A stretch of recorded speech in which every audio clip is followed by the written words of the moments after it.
Washing മെഷീൻ്റെ dryer കറങ്ങിയില്ലെങ്കിൽ നമുക്ക് തന്നെ വീട്ടിൽ റെഡിയാക്കാൻ പറ്റും. അതിൽ നമ്മൾ ജാമായിട്ടൊക്കെ ഇരിക്കുവാണെങ്കിൽ നമ്മളൊന്ന് കറക്കി വിട്ടാൽ മതി. അപ്പോൾ അതിന് നമ്മൾ ചെയ്യേണ്ടതെന്ന് പറഞ്ഞു കഴിഞ്ഞാൽ നമ്മൾ സപ്ലൈ കൊടുത്തിട്ട് സ്പിൻ ഓണാക്കുമ്പോൾ ചെറിയൊരു മൂളക്കമായിരിക്കും കേൾക്കുന്നത്. ജാമായിട്ടിരിക്കുവാണെങ്കിൽ അടപ്പ് തുറക്കുക. അടപ്പ് തുറന്നതിന് ശേഷം നമ്മളിതിങ്ങനെ ഇടത്തോട്ട് കറക്കുമ്പോൾ ഇടത്തോട്ട് തിരിയത്തില്ല, ബ്രേക്ക് വീഴും. അപ്പോൾ അതിന് നമ്മളെന്ത് ചെയ്യുന്ന അറിയാമോ, ഡോർ അങ്ങ് അടയ്ക്കണം. ഡോർ രണ്ടും അടച്ചിട്ട് കൈ കൊണ്ട് പൊക്കിയതിന് ശേഷം കൈ കയറ്റി അങ്ങ് ഇടണം. കൈ കയറ്റി ഇട്ട് കഴിഞ്ഞാൽ ഡോർ ഫുള്ള് പൊങ്ങത്തില്ല, അന്നേരം ബ്രേക്ക് ലൂസാവും. അതിനുശേഷം ഞാൻ സൈഡിൽ കൂടെ കാണിക്കാം. ഇങ്ങനെ ഇടത്തോട്ട് കറക്കുക. ഇടത്തോട്ട് കറക്കുമ്പം ഇതേപോലെ ഇങ്ങനെ കറങ്ങും. നമുക്കിങ്ങനെ തിരിക്കാൻ പറ്റും. ഇങ്ങനെ തിരിക്കുമ്പോഴത്തേന് അങ്ങ് ലൂസാവും, നല്ലപോലെ അങ്ങ് ഫ്രീ ആവും. ഇടത്തോട്ട് മാത്രമേ തിരിക്കാവൂ, നമ്മൾ വലത്തോട്ട് തിരിക്കാൻ പാടില്ല.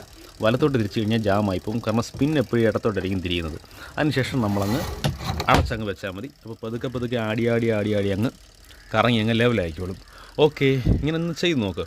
എല്ലാത്തിലും ഇത് തന്നെ കംപ്ലയിൻ്റ് ആവണമെന്നില്ല. ചില മോഡലുകൾക്ക് ഉപയോഗിക്കാതൊക്കെ 1 മാസമൊക്കെ ഉപയോഗിക്കാതെ വെച്ചിരിക്കുന്നതിന് ഈ ഒരു കംപ്ലയിൻറ്റും വരാനുള്ള സാധ്യതയുണ്ട്. Okay, thank you.